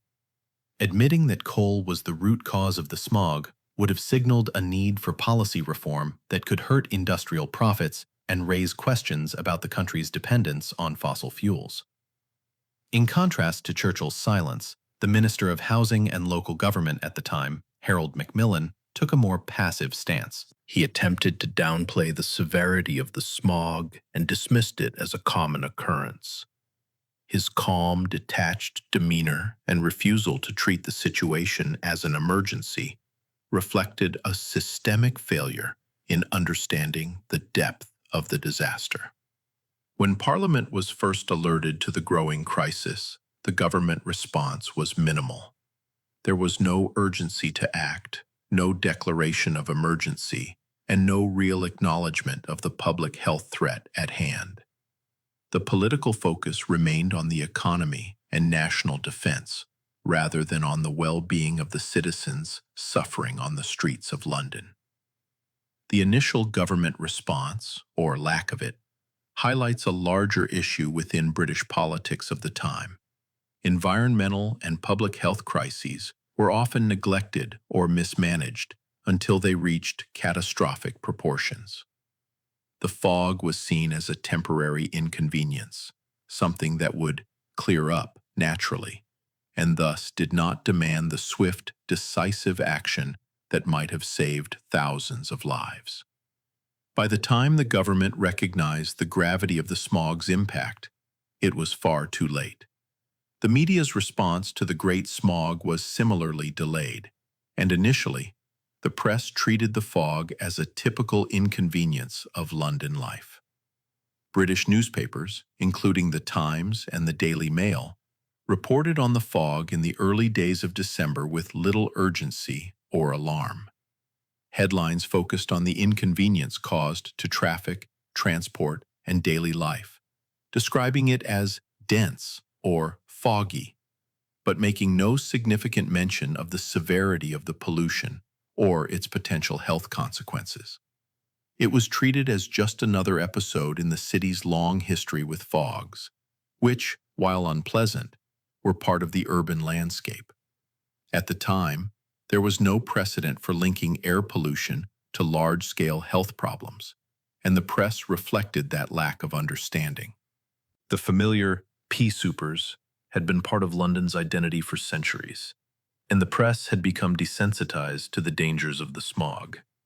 In fact, many articles were filled with the same kind of casual tone that had been used to describe fogs in the past, referring to them as little more than a seasonal nuisance. News outlets reported the closures of cinemas and theaters, canceled sporting events, and transportation delays, but they did not recognize the full scope of the danger that was suffocating the city. There was no mention of the toxicity of the air, no warnings for citizens to stay inside, and certainly no recognition of the large number of respiratory-related illnesses already beginning to overwhelm the hospitals. But as the days wore on and the smog became more suffocating, the tone of media reports began to shift. As it became evident that this was no ordinary fog, the newspapers began to report on the health effects of the smog, especially in the medical community. Doctors, nurses, and hospital staff started reporting an overwhelming number of respiratory cases, and the press picked up on the stories. Over time, the true scale of the disaster began to emerge as more and more Londoners succumbed to breathing difficulties, some of them dying in their own homes without being able to receive medical help in time. On December 8th, 3 days after the smog had begun to envelop the city, reports began to surface that London was in the midst of a public health crisis. Newspapers began publishing death tolls and medical reports, showing that the numbers were climbing faster than anyone had anticipated.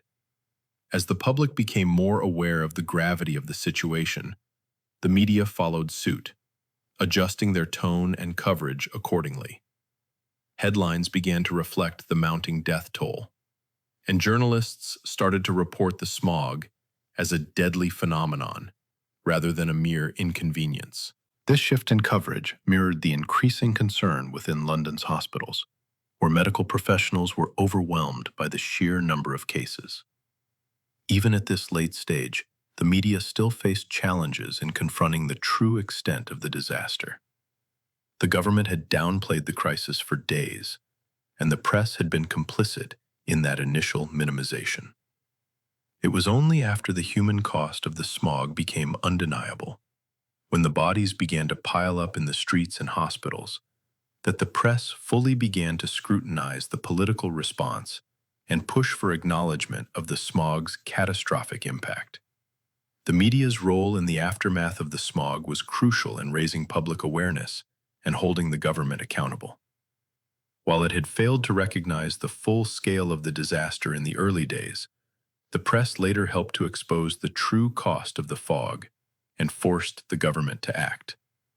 Public outrage, amplified by the press, eventually led to significant changes in environmental policy, including the Clean Air Act of 1956. However, the tragic delay in the press's initial response, coupled with the government's indifference, meant that many lives were lost in the process. The media had been slow to report the fog as a health disaster, and this failure, coupled with the government's denial, contributed to the smog's deadly legacy. As the Great Smog of 1952 blanketed London in a suffocating veil of toxic air, frustration and fear gripped the city's inhabitants. What began as a dense fog that Londoners had learned to accept as a seasonal inconvenience quickly evolved into a life-threatening disaster. By the time the smog had lasted for several days, the effects on public health were undeniable, and the pressure for action from Londoners grew exponentially. The growing public outcry during those days reflected a sharp sense of betrayal, as the very air they breathed, something that had always been an invisible part of city life, became a visible, immediate threat to their lives. At first, many residents of London, as well as the local press, took the usual approach to fog, tolerating it as an unwelcome but familiar guest in the city. The daily disruptions caused by the fog were manageable. It slowed traffic, caused minor inconveniences, and even kept people indoors. But as the days passed, the fog began to thicken, the air grew more oppressive, and the fog's presence transformed from an annoyance to a major health emergency. The fog turned into a chemical weapon, trapping pollutants such as sulfur dioxide, soot, and carbon monoxide within the city, and causing an unmanageable increase in respiratory issues. For many, the situation quickly became dire.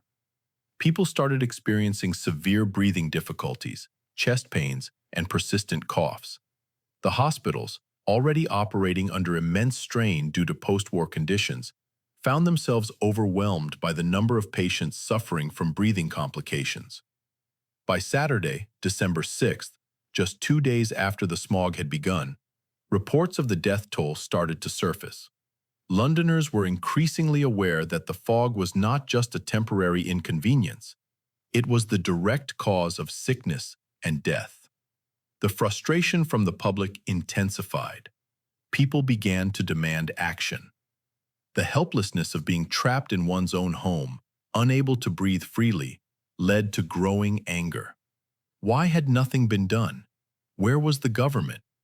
The lack of action was not only alarming but also maddening for the residents, who could see the death toll rise but felt powerless to protect themselves and their families. As the death toll climbed, attributed to causes like pneumonia, bronchitis, heart failure, and other respiratory ailments, it became clear to the public that the smog was not an isolated event, but a systematic failure.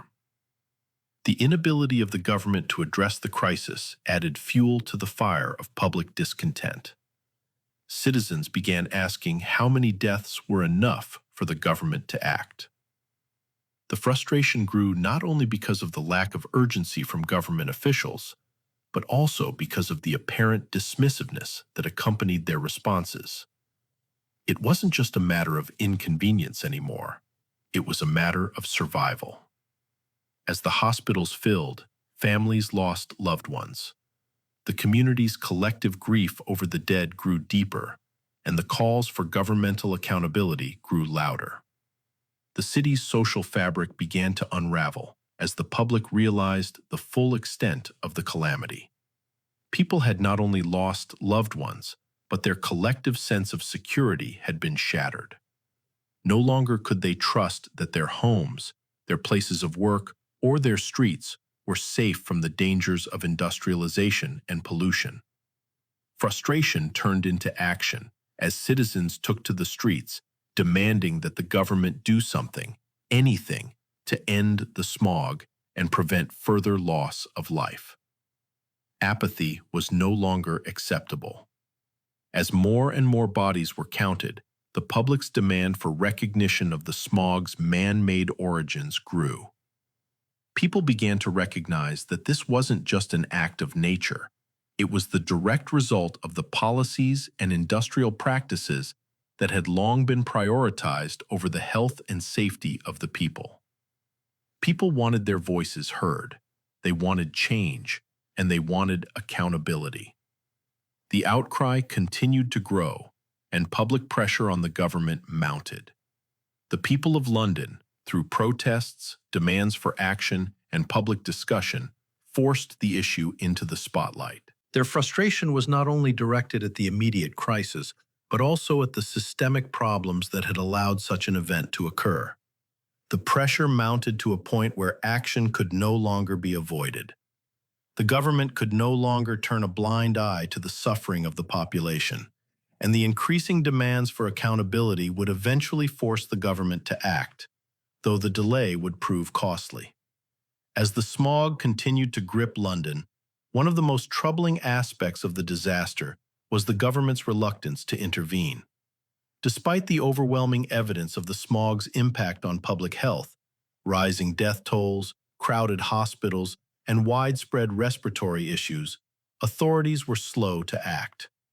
For days, the British government downplayed the severity of the crisis. The fog was dismissed as just another part of London life, an event that would pass as quickly as it arrived. This slow response was compounded by a denial of the very nature of the smog. The government failed to recognize that this was not a freak natural event, but a man-made tragedy fueled by decades of unchecked industrialization and pollution. The key issue was the government's reluctance to confront the root causes of the smog. The use of cheap, high-sulfur coal in homes, industries, and power stations across London. The government, especially under the leadership of Winston Churchill, was primarily focused on economic recovery in the post-war period. The British economy was still recovering from the immense costs of the Second World War, and coal, despite its toxic properties, remained a cornerstone of the economy. Coal-fired power stations, coal-burning factories, and millions of domestic coal fires contributed to the smog's deadly buildup. However, acknowledging the devastating role coal played in the disaster would mean a re-evaluation of the entire economic strategy. At the time, the government failed to take immediate action to alleviate the crisis. There was no emergency response from officials, and no significant efforts were made to mitigate the smog in the early days. The lack of prompt intervention by the government not only exacerbated the disaster, but also increased public frustration. The British public, accustomed to the government's strong leadership during wartime, found the inaction of their leaders particularly difficult to understand. How could a city that had withstood the Blitz and the devastation of war be so vulnerable to a man-made disaster of this magnitude? Part of the issue was the government's failure to recognize the smog as anything other than an inconvenience. There was a pervasive attitude of denial, especially from officials in charge of the health and safety of the public. Government spokespersons initially minimized the smog's effect, even as hospitals filled up with patients struggling to breathe. When members of Parliament raised concerns, they were dismissed, with officials arguing that it was merely a temporary weather pattern. The idea that the smog was the product of man-made pollution was ignored in favor of the narrative that it was simply a bad weather event. Worse still, there was no coordinated government response to the growing health crisis. Ambulance services, already stretched thin by the ongoing challenges of post-war recovery, found themselves overwhelmed. The smog prevented medical workers from reaching patients, ambulances were delayed, and hospitals were unable to handle the surge of patients. The government seemed ill-prepared to manage the situation, relying on outdated methods of handling crises and failing to recognize the scope of the problem. The eventual government response, when it came, was a slow and belated one. The government was finally forced to take action once the public outcry became too great to ignore. However, by the time the government began discussing solutions, the damage had been done. Thousands had died, and the city was left to pick up the pieces. In the aftermath, the British government faced intense pressure to address the issue of air pollution. But the legislative solutions would come only after a significant delay, and the damage to public trust was long-lasting. The initial failure to act quickly and decisively was a stark reminder of how bureaucracy, complacency, and political priorities can often get in the way of swift action in the face of a public health crisis. As the smog lifted and the city began to recover, the public's anger at the government's failure to act was palpable. The absence of leadership during the crisis led to questions about the priorities of the British government. Why had it taken so long to recognize the smog as a disaster? And why had the government allowed a preventable tragedy to unfold? The events of December 1952 ultimately laid bare the failure of the British government to protect its people from an environmental disaster, one that had been entirely avoidable. The delay in recognizing the smog's true impact would shape public opinion for years to come, as the nation reevaluated its industrial practices and environmental policies. When the Great Smog of 1952 finally dissipated after 4 days of suffocating its inhabitants, the City of London was left in a grim and overwhelming state. It was not just a mental toll that the residents endured, though the emotional and psychological aftermath was profound, but also a very real physical mess. The city, known for its iconic architecture, historical landmarks, and bustling streets, was now coated in a layer of soot, grime, and pollutants that had settled onto every surface, both inside and out. The task of cleaning up London's streets, buildings, and homes was an immense challenge.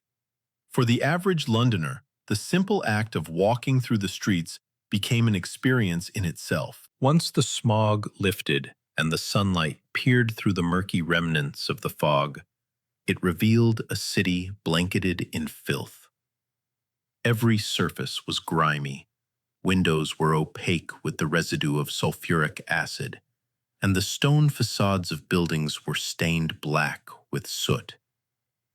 Statues of kings, landmarks like Big Ben and the Houses of Parliament, and even St. Paul's Cathedral, London's beloved icon, appeared tarnished, their once pristine surfaces coated in a thick layer of grime.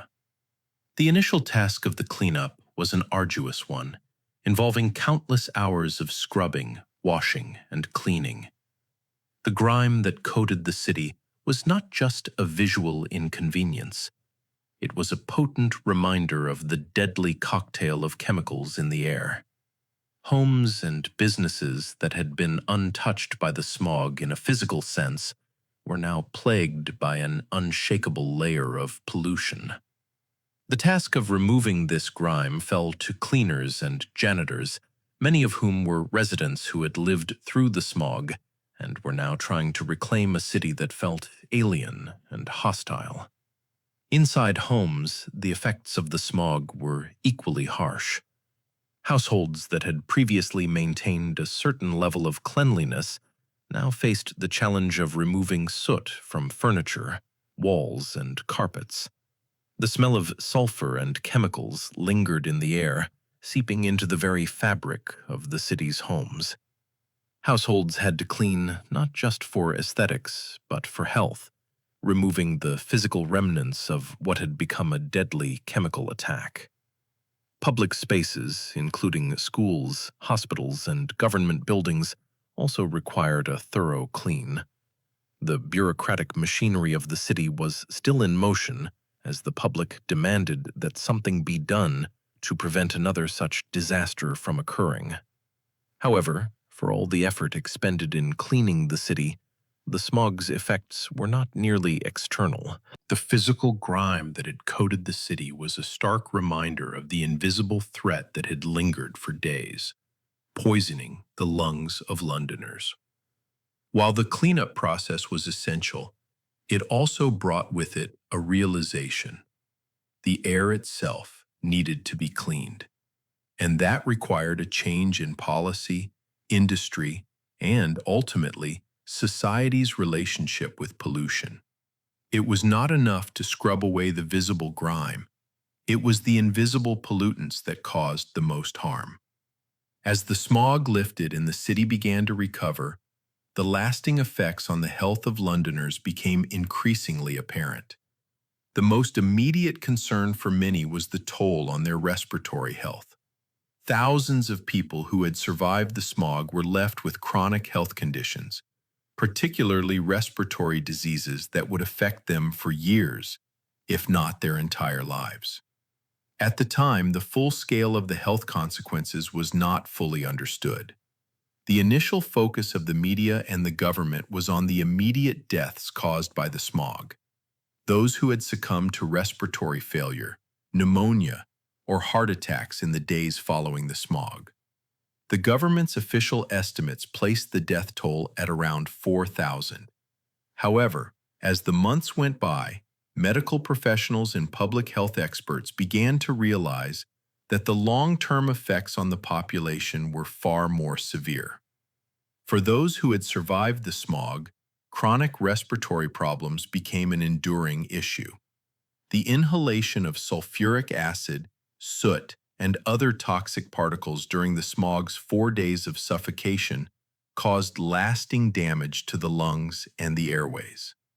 The elderly and those with pre-existing respiratory conditions, such as asthma or chronic bronchitis, were especially vulnerable, and many of them found themselves in a constant struggle to breathe in the months following the disaster. The London cough, which had once been a running joke about the city's dirty air, became a permanent and debilitating reality for thousands of residents.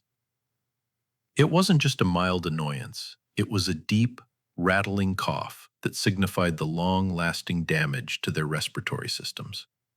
In addition to respiratory issues, many people also suffered from cardiovascular problems. The body's response to the toxic air was not limited to the lungs, it had systemic effects. The chemical exposure and stress caused by the smog's effects led to an increase in heart attacks, strokes, and other cardiovascular conditions. London's hospitals, which had already been overwhelmed by the initial wave of patients during the smog, continued to see a sharp rise in admissions for respiratory and cardiovascular diseases for months afterward. The long-term health legacy of the smog wasn't just about physical illnesses. It also had a profound psychological impact. Many people who had lived through the smog, or who had lost loved ones to it, faced lasting trauma. The fear of another such event became deeply ingrained in the collective consciousness of the city. The trauma of being trapped in a toxic fog that seemed to have no end, with the constant threat of suffocation, left many with a lingering sense of vulnerability. Some people developed anxiety disorders, while others faced a deep sense of loss after the death of loved ones. The events of the Great Smog of 1952 and the subsequent outcry from the public laid the groundwork for one of the most important environmental legislative acts in the UK, the Clean Air Act of 1956. The tragedy of the smog revealed the scale of the pollution problem in London and the wider industrial areas of Britain, and it became the catalyst for change. It was not just the tragedy itself that prompted action, but the widespread public recognition that the country's reliance on coal and its industrial practices were killing people. In response to the public demand for action and the evident health crisis, the British government, albeit reluctantly, began to take steps to address air pollution. The smog had revealed the immense toll that pollution was taking on the health of the population, and it became clear that immediate reforms were necessary. The creation of the Clean Air Act of 1956 was the culmination of years of advocacy, research, and public pressure. The Clean Air Act sought to reduce the pollution caused by coal burning, one of the primary contributors to the smog. It introduced a number of measures aimed at controlling emissions from domestic heating and industrial activities. One of the key provisions was the creation of smokeless zones in urban areas, which required the use of cleaner fuels and restricted the burning of coal in areas where the pollution was most concentrated. The act also led to the development of technologies to reduce emissions, including the installation of smoke control equipment in industries and the promotion of smokeless fuels. The legislation was groundbreaking, as it was the first piece of national law in the UK that directly addressed air pollution in such a comprehensive way. It marked the beginning of a new era in environmental regulation, one in which the health and well-being of the public were prioritized over economic convenience. It also set the stage for future environmental policies and regulations that would be adopted in other countries around the world. The Great Smog of 1952 not only changed the course of environmental legislation in the UK, but it also caused a significant shift in public perception about pollution. Before the smog, pollution was largely seen as an unavoidable byproduct of industrial progress, a necessary evil that came with the growth of cities and the advancement of technology. People had become so accustomed to the dirty air, the smoke, and the fog that they accepted it as a fact of life. However, the events of December 1952 changed this perspective forever. The smog, with its deadly consequences, forced people to confront the reality that pollution was not just an inconvenience, but a direct threat to their health and well-being. It became clear that the air they were breathing was not just dirty, it was poison. The smog's effects went far beyond the immediate deaths it caused. It left behind a public health crisis that would take years to fully address. The shift in public perception was not immediate, and it was not universal. Some segments of society, particularly those who had benefited from the cheap coal and industrial practices, were reluctant to accept the full extent of the problem. But for many others, the smog was a wake-up call. People began to realize that they had the right to breathe clean air, and that the government had a responsibility to protect public health from the harmful effects of industrial pollution. The recognition that pollution could be controlled, that action could be taken to improve air quality, laid the groundwork for the modern environmental movement. The long-term effects of the Great Smog were profound not just in terms of health and legislation, but in how society viewed the relationship between industrial progress and environmental harm. The smog showed Londoners, and the world, that air pollution was not just a nuisance to be endured. It was a deadly force that could shape the course of a city's future. The Clean Air Act of 1956 and the shifts in societal attitudes that it sparked marked a new chapter in the ongoing struggle to balance industrial progress with environmental sustainability. The Great Smog of 1952 stands as one of the darkest chapters in London's history, yet its legacy remains profoundly relevant today. This tragic event, which engulfed the city for several days, not only took thousands of lives, but also highlighted the dangerous consequences of unchecked industrial pollution. As we reflect on the smog, it serves as a crucial reminder of the importance of environmental stewardship and the delicate balance between industrial progress and public health. It is easy to forget, as time moves on, how little was understood about the long-term consequences of the choices that were made to fuel the post-war recovery. The smog left an indelible mark on the collective consciousness of Londoners. For years, the city had weathered smog and soot as part of its identity, an unfortunate but accepted nuisance. But the 1952 disaster shattered that complacency. It showed in no uncertain terms that pollution was not just an inconvenience, it was a silent killer. For the many who lost loved ones or were left with lasting health issues, the event was a harsh awakening. pushing the public to demand change. One of the most significant lessons from the Great Smog is the need for comprehensive, proactive environmental regulations. The tragedy made it clear that the economic benefits of industrialization could no longer be pursued at the expense of the public's health. The implementation of the Clean Air Act of 1956 marked a critical turning point, setting the stage for future environmental reforms. This landmark legislation acknowledged the need to reduce harmful emissions and improve air quality, ultimately transforming London into a city where clean air was no longer a privilege, but a right. Today, as we face growing concerns about climate change, pollution, and public health, the Great Smog serves as both a warning and a guide. The struggle to find a balance between industrial growth and environmental preservation continues. From urban centers to global concerns about carbon emissions, the challenges we face today echo the lessons learned from 1952. The Great Smog is not just a tragic event of the past. It is a reminder of the need for ongoing vigilance and action to protect our environment. I encourage you to reflect on the impact of the Great Smog and share your thoughts in the comments below. What lessons do you think we can apply to today's environmental issues?